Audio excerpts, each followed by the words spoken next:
Hi, welcome to Vera Education.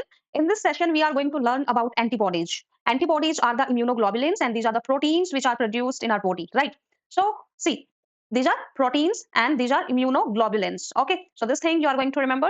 Now, antibodies are the proteins and these are immunoglobulins. These are produced by B cells. Now the source of antibodies, right? Source is from where antibodies comes, right? तो हमारी body में एक special type के sales होते हैं B sales जो कि हमारी इम्यून सिस्टम के अंदर हम पढ़ते हैं अबाउट बी सेल्स तो बी सेल्स प्रोड्यूस करते हैं antibodies okay now why do we have antibodies हमारी बॉडी में एंटीबॉडीज क्यों बनती है राइट सो इनका एक बहुत इंपॉर्टेंट रोल होता है प्रोटेक्शन में राइट इम्यूनिटी में तो एंटीबॉडी सिंपल आंसर क्या है कि एंटीबॉडी हमें प्रोवाइड करती है इम्यूनिटी राइट नाउ इम्यूनिटी कैसे प्रोवाइड करती है एंटीबॉडीज कैसे हमें वो प्रोटेक्ट करती हैं पैथोजन से pathogen something which can cause harm तो पैथोजन से प्रोटेक्ट करती हैं एंटीबॉडीज तो ये इम्यून सिस्टम का पार्ट होती हैं बी सेल्स इनको प्रोड्यूस करते हैं और ये प्रोटीन होती है और प्रोटीन कौन सा इम्यूनोग्लोबुलिन्स इनको हम बोलते हैं और पैथोजन से कौन से पैथोजन से बैक्टीरिया एंड वायरस से राइट कोविड में हमने देखा कि कोविड में क्या देखा कि वायरस था वो तो हम वैक्सीन ले रहे थे और वैक्सीन से क्या हो रहा था वैक्सीन से एंटीबॉडी प्रोड्यूस हो रही थी हमारी बॉडी में तो उससे हमें इम्यूनिटी मिल रही थी है ना तो ये क्या करती हैं जब भी कोई बाहर से वायरस आता है बैक्टीरिया आता है उसको आइडेंटिफाई करती है कि ये वायरस है ये बैक्टीरिया है ये हार्मफुल है हमारी बॉडी के लिए और इम्यून सिस्टम को एक्टिवेट कर देती है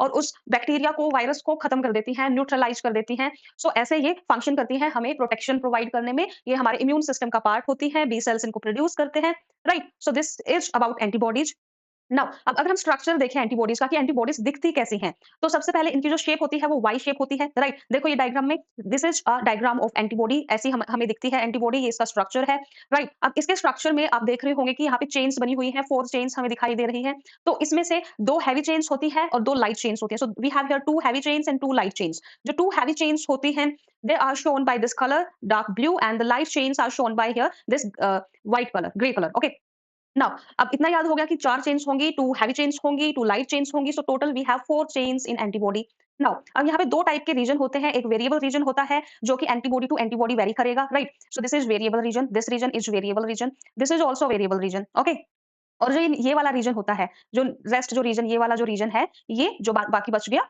that is constant region okay अब कांस्टेंट रीजन जो है वो आइडेंटिफाई देखो वेरिएबल रीजन जो है उसमें क्या होता है उसमें एंटीजन बाइंड करता है तो हर एक एंटीजन के लिए एक स्पेसिफिक एंटीबॉडी होती है स्पेसिफिक एंटीबॉडी होती है हर एक एंटीजन के लिए राइट ऐसे हमारे स्पेसिफिक होती है एंटीजन के लिए और कांस्टेंट रीजन जो होता है उसमें क्या है डिफरेंट टाइप की एंटीबॉडी होती है हमारी बॉडी में राइट एंटीबॉडी को हमने क्लास में डिवाइड किया हुआ है right to make it easy right ताकि हम इजिली रिमेंबर कर सकें तो वो कैसे डिवाइड किया हुआ है कांस्टेंट रीजन के बेसिस पे डिवाइड किया हुआ है राइट कि एंटीबॉडी को हमने क्लासेस में डिवाइड कर दिया है और उनका जो कांस्टेंट रीजन है उसके बेसिस पे डिवाइड हुआ है अगर कांस्टेंट रीजन सेम होगा तो उसको एक क्लास दे देंगे जिससे वो मैच करेगा सो ऐसे हमने ना एंटीबॉडीज की कितनी टोटल क्लासेस बनाई हुई है टोटल 5 क्लासेस बनाई हुई है एंटीबॉडीज की हमने राइट तो हम ये पढ़ते हैं कि टाइप्स ऑफ बॉडीज कौन सी होती है यही क्लास ऑफ एंटीबॉडीज होती है राइट सो यहाँ पे टोटल 5 क्लासेस आपको पढ़नी है और इसको याद रखना है तो ट्रिक क्या है याद रखने की आप याद रख सकते हैं इसको as a gamed right gamed so G antibody होती है देन हमारे पास ए होती है एम होती है ई होती है और डी होती है so here we have 5 antibodies right 5 classes of antibodies so IgG होगी आईजीए होगी आईजीएम होगी आईजीई होगी आईजीडी सो ऐसे गेम्ड से आप याद रख सकते हो कि 5 क्लासेस होती हैं एंटीबॉडीज की जो आईजीजी एंटीबॉडी है वो सबसे अबंडेंट होती है वो 70 to 75% होती है तो सबसे अबंडेंट एंटीबॉडी आपको याद रखनी है in out of 5 antibodies IgG जो एंटीबॉडी है वो सबसे अबंडेंट होती है और ये लॉन्ग टर्म इम्यूनिटी प्रोवाइड करती है राइट इवन जब हम प्रेग्नेंट लेडी जो होती है वो इस एंटीबॉडी को अपने फीटस को पास कर सकती है प्लेसेंटा के थ्रू राइट सो ये एक ऐसी एंटीबॉडी है आईजीजी एंटीबॉडी जो चाइल्ड को पास हो जाती है उसके उसके बर्थ से पहले right at the time of pregnancy ये एंटीबॉडी पास हो जाती है this is important right now IgA antibody कहाँ होती है हमारे जो सलाइवा होते हैं टीयर्स होते हैं जो ब्रेस्ट मिल्क होता है जो ब्रेस्ट फीडिंग होती है वहां पे भी आईजीए एंटीबॉडी होती है एंड ये प्रोटेक्ट करती है म्यूकस मेम्ब्रेन्स को अब आईजीएम क्या है आईजीएम जो है ये अगेन इंपॉर्टेंट एंटीबॉडी है ये प्रोड्यूस करती है इन्फेक्शन के टाइम हम देखते हैं कि आईजीएम एंटीबॉडी का प्रोडक्शन बॉडी में बढ़ जाता है राइट और ये एंटीजन एंटीबॉडी कॉम्प्लेक्स फॉर्म करती हैं मेनली राइट इन्फेक्शन के टाइम पे नाउ आईजीई एलर्जिक रिएक्शंस में होती है हमें कोई तरह किसी भी तरह की एलर्जी होती है तो उसमें आईजीई एंटीबॉडी का हम देखते हैं कि लेवल इंक्रीज हो जाता है हमारी बॉडी में तो IgE involve in allergic reactions और इसके अलावा ये प्रोटेक्ट करती है पैरासिटिक इन्फेक्शन से भी लाइक कोई वर्म का इन्फेक्शन हो गया हमारी बॉडी में तो उससे भी आईजीई एंटीबॉडी हमें प्रोटेक्शन प्रोवाइड करती है now the last one IgD जो होती है this act as a receptor on immature B cells. Immature B cells पे जो एंटीबॉडी होती है वो आईजीडी होती है as a receptor.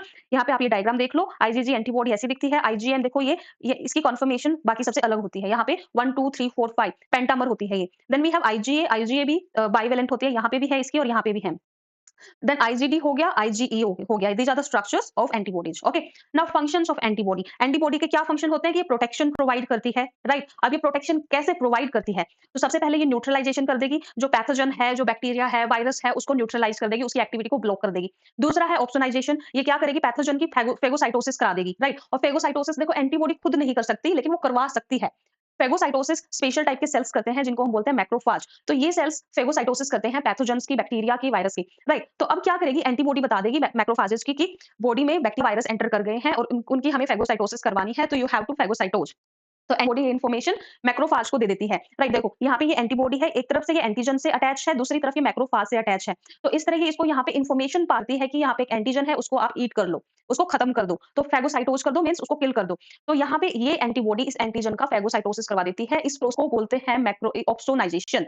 Okay, next complement activation. Complement, अब हमारे इम्यून सिस्टम में कुछ प्रोटीन्स होते हैं जो एक step by step reaction show करते हैं इम्यून सिस्टम में, तो ये उसको भी एक्टिवेट कर देती है ताकि पैथोजन को खत्म कर सके।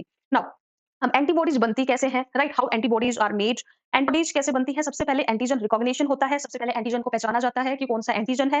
फिर उससे और कौन करता है ये recognition? B cells. B cells recognize करेंगे एंटीजन को, देन ये एंटीबॉडी बनेगी। Activation, helper T cells activate करते हैं बी सेल्स को, ओके, ये एंटीबॉडी प्रोडक्शन के लिए। Now clonal expansion, this is कि बी सेल्स प्रोलिफरेट करेंगे और डिफरेंशिएट हो जाएंगे, और डिफरेंशिएशन पे दो टाइप के सेल्स बना देंगे, प्लाज्मा सेल बनाएंगे, मेमोरी सेल्स बनाएंगे। जो प्लाज्मा सेल्स हैं वो एंटीबॉडीज प्रोड्यूस करते हैं कि फर्दर एंटीजन के साथ फाइट करेगी, right. Now clinical application, antibodies का क्या रोल है हमारे लिए? क्यों हमें हमारे लिए कैसे हम एंटीबॉडीज को यूज कर सकते हैं हमारी हेल्थ को ठीक रखने के लिए? हमारी क्लिनिकल पर्पज क्या है एंटीबॉडीज को यूज करने का? तो ये वैक्सीन में हम इसका यूज करते हैं, राइट। डायग्नोस्टिक्स में यूज करते हैं, ट्रीटमेंट में यूज करते हैं। बहुत सारी डायग्नोस्टिक टेस्ट ऐसे हैं जो अब एंटीबॉडीज का यूज करते हैं। इवन कोविड वाले टेस्ट में भी ये एंटीबॉडी का यूज किया गया था। और ट्रीटमेंट, ट्रीटमेंट में भी हम बहुत सारे मोनोक्लोनल एंटीबॉडीज का यूज करते हैं एक स्पेसिफिक के एंटीजन को खत्म करने के लिए, राइट। और इवन कैंसर के ट्रीटमेंट में भी हम एंटीबॉडीज का यूज करने लगे हैं। तो डिसऑर्डर, अब कुछ ऐसे डिसऑर्डर्स होते हैं जो ऑटो इम्यून होते हैं और एलर्जी होती है, उनमें भी इनका रोल हम देखते हैं।